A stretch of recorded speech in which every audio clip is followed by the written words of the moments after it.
Hey guys, Joe Pye here at Advanced Innovations. Welcome back to the shop. Welcome back to the video that may be the last video that I present in this series before I put this thing together. And I think that's going to be a lot of fun. I'm really looking forward to that. Spindle's done. The end of the table on this side is done. All of everything except the table feed screw and the clutch mechanism.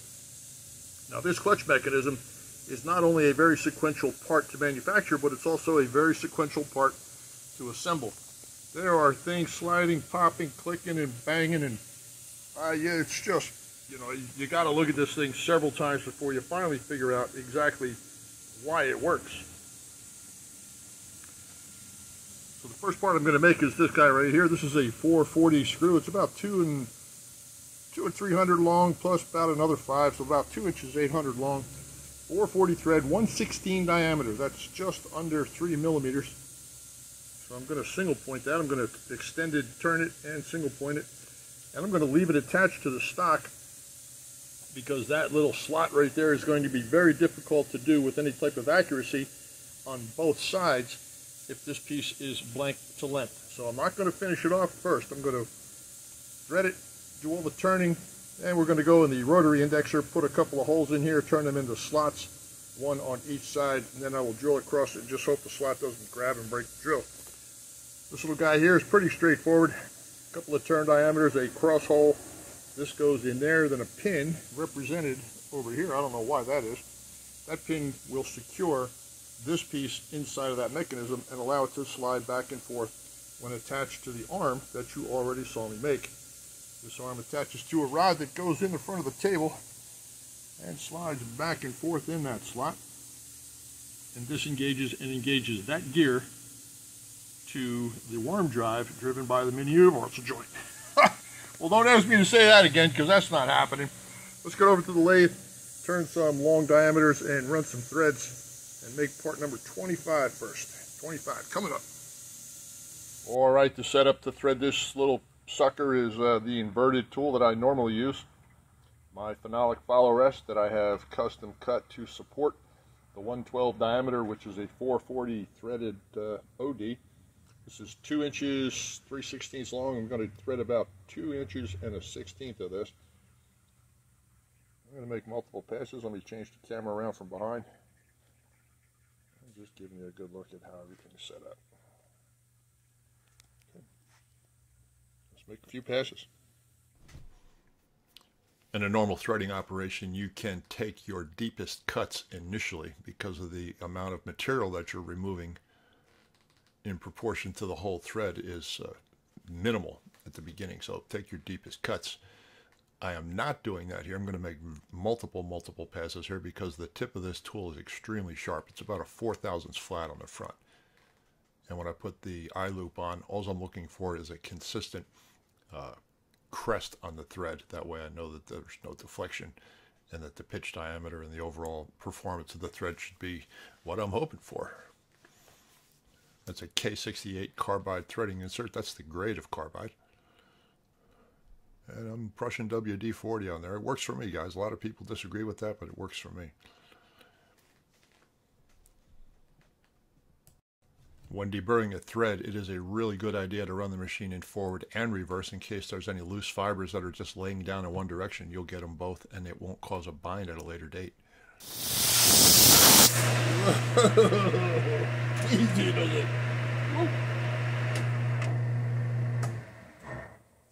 Alright, well, I think that little air blast there and the way this thing jumps around is a pretty clear illustration of why you need to follow rest on something like this if you're not going to use a die.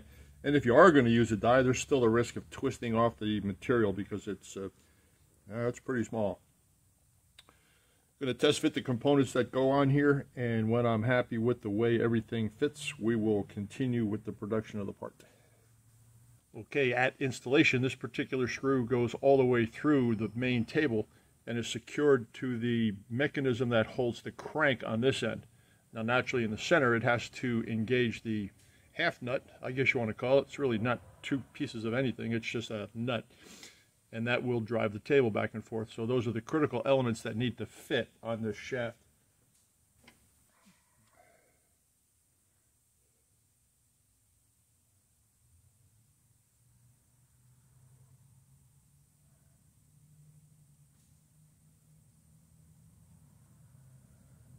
A nice fit is highly recommended.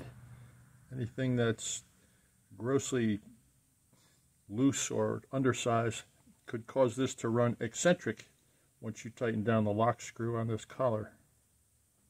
And yes, I know this handle is on backwards, but it's only for test fit.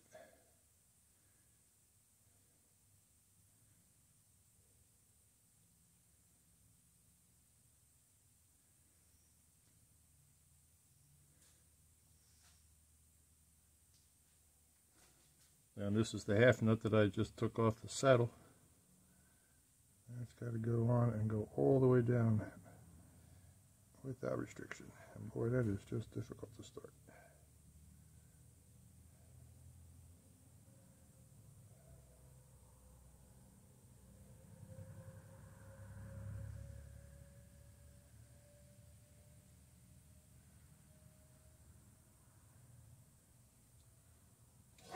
Air. And some power, let's see what happens.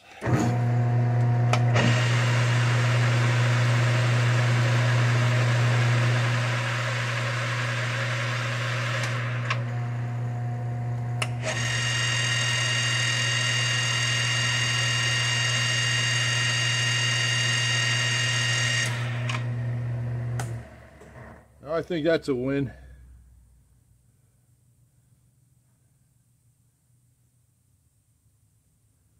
There's another small diameter to turn back here, and we'll take it over and put it on the indexer for the slotting.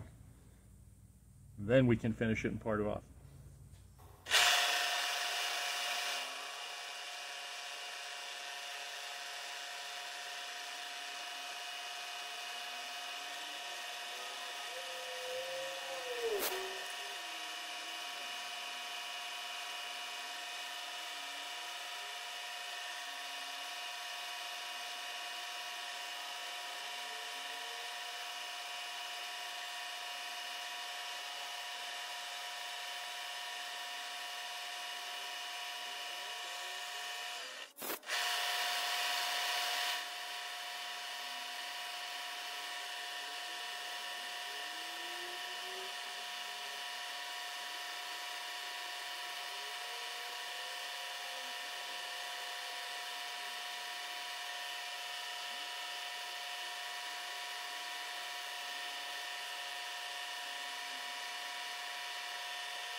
Now, for anyone that is wondering why I index this part instead of going all the way through, I am going to mill it exactly the same way. I did indicate the part so it's true to the machine and it's true concentric, and edge find the location from the front back. But if you think about it, if there's any discrepancy in the alignment of this slot from side to side being on center, if it's equally off center 180 degrees apart, then technically connecting the two slots will pass directly through the center of the part. The error would be a small angular error in the wall of the slot and not the location of the slot. You're going to have to think about that one for a second, but that makes perfect sense to me, so that's the way I did it. I'm going to put an 0.62 end mill in here and make this 70 thousandths wide, 156 long end to end. This is an 0.62 1/16 inch diameter end mill, 4-flute carbide, and I'm going to go halfway through this part on each side. To establish the initial slot geometry, I'm going to peck with this little end mill, taking about 5 to 10,000 steps. If you were to put that all the way in and run across it, the webs between the pilot holes may grab the end mill and snap it. It is extremely fragile. Now, like I said, it's an 0.62 diameter end mill. It's about 1.5 millimeters. And walk off about 4 thousandths in each direction to achieve the 0.70 width on the print. This is accelerated footage, so don't jump it in there that fast, or you might be in for a rude awakening, guys.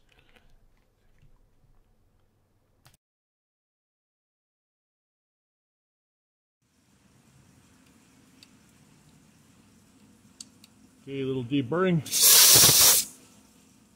And we go back over to the mill. Excuse me, back over to the lathe. I like it. Should be money.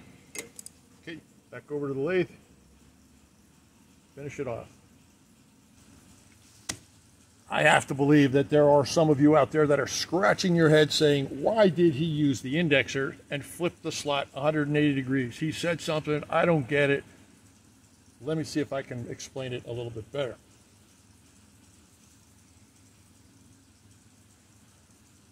So you have a piece that's relatively round. Let's represent this as the cross section of that piece that I just slotted. Here's the center. You trim the piece, you indicate the piece, you indicate the vise, the V block, whatever, and you come down through the center of this piece with your cutter, if it reaches, okay? That's the first if.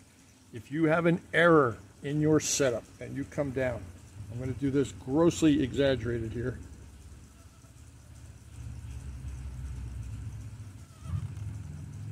But now your slot is like this. When that happens, any piece that you throw in there with a hole that is on center, it is not going to allow you to install the pin because you have a eccentricity or a misalignment of the hole. By doing it partially from one side, reversing the piece, and doing it from the other side, you'll end up with something like this.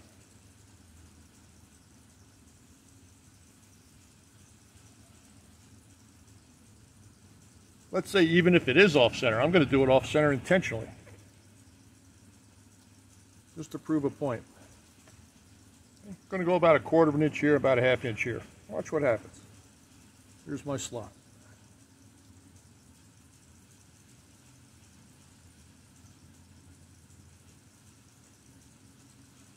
That's from one side. This is the breakthrough from the tubing. Flipping it over.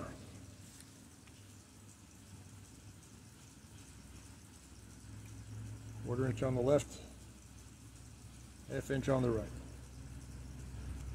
These are identical. This is an identical misalignment because the part moved, the cutter didn't, okay? Breakaway, breakaway. If you rotate this and connect these dots,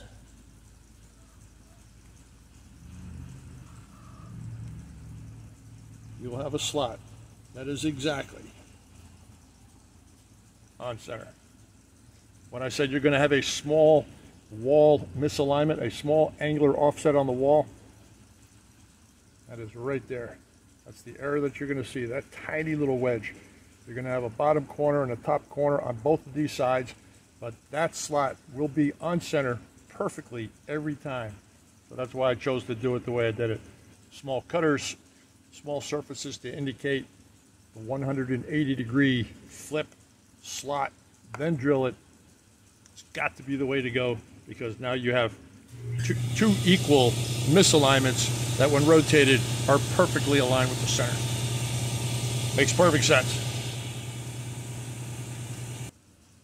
After all the turning and milling is done, this is the component that you're going to end up with. 440 thread, 2 inches, 1/16 of an inch long. And this is the clutch. This is a pretty cool setup. It took me a couple of looks to figure out exactly what they were talking about in the cross section on the print. So you can see how that moves in and out of that slot right there, right? Traverses the full length of that slot. That being said, let's put the gear on.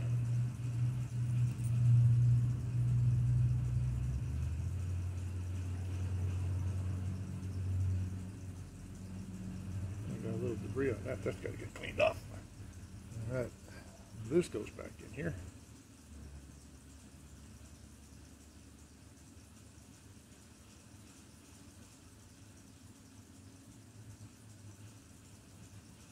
And you can see that if there were a pin sticking through there, which there actually could be here in a second. Watch this. Okay, let's take a look at it with a pin in there.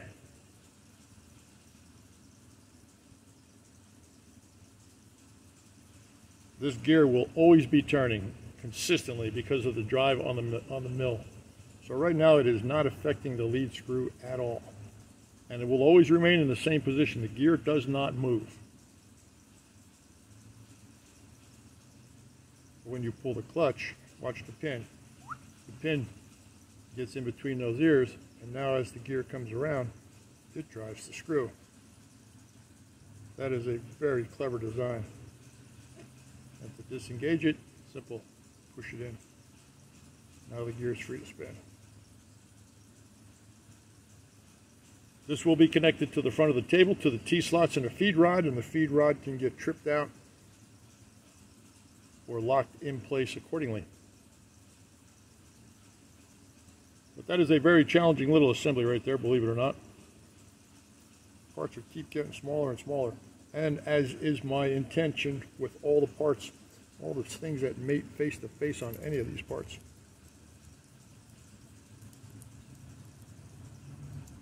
Plastic bushings on all mating surfaces, everywhere.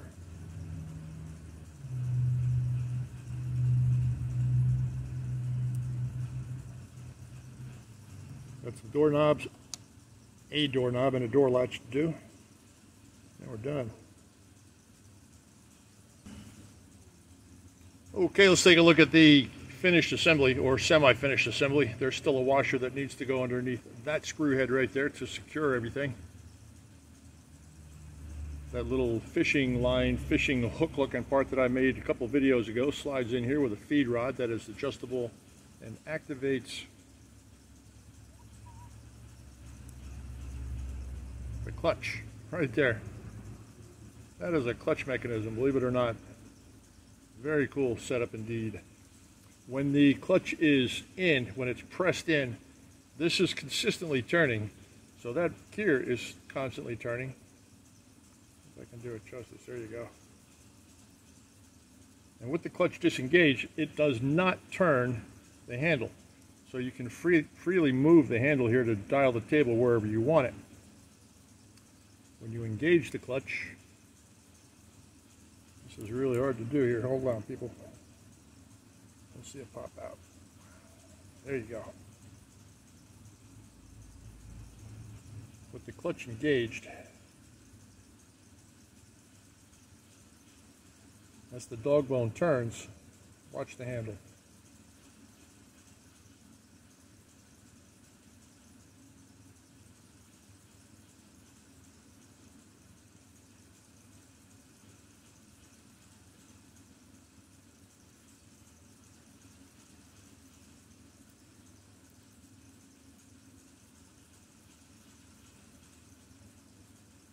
Disengaged. You can actually hold that handle still while you're turning it, and it makes no effort whatsoever to turn it. It is a very cool setup inside of that. So that's all I got for this time around. I thank you very much for tuning in, hanging in, and sticking with this project. I think probably the next one will be the final assembly. The parts that are remaining, a doorknob, a door latch, stuff like that. But certainly nothing to this magnitude of detail. This was something. I got to tell you, this little worm engagement with this gear did give me some grief. So there may be a dimension on the print that you agree with, disagree with. If I had to disagree with one of them, it would be the center height between these screws and the center of that shaft right there. That was a real bear to get that going. I had to go a little bit oversized on these screw holes and push it down in order to get this to lock in, and I had to make a very aggressive worm gear as well. So beware of this dimension right here. If you guys are making this model, I think this is a 437 center line between these holes and this center. I would say easily bump that up to a 450. That'll give you all the clearance you need here, and a little bit of slop in these holes. You can move the casting around and get the fit that you want. So put that in your notes. That's all I got for this time, guys. Thank you very much. I am wishing you well, hoping you're well and happy and safe wherever you are in the world. I'm Joe Pye at Advanced Innovations in Austin, Texas. I'm out.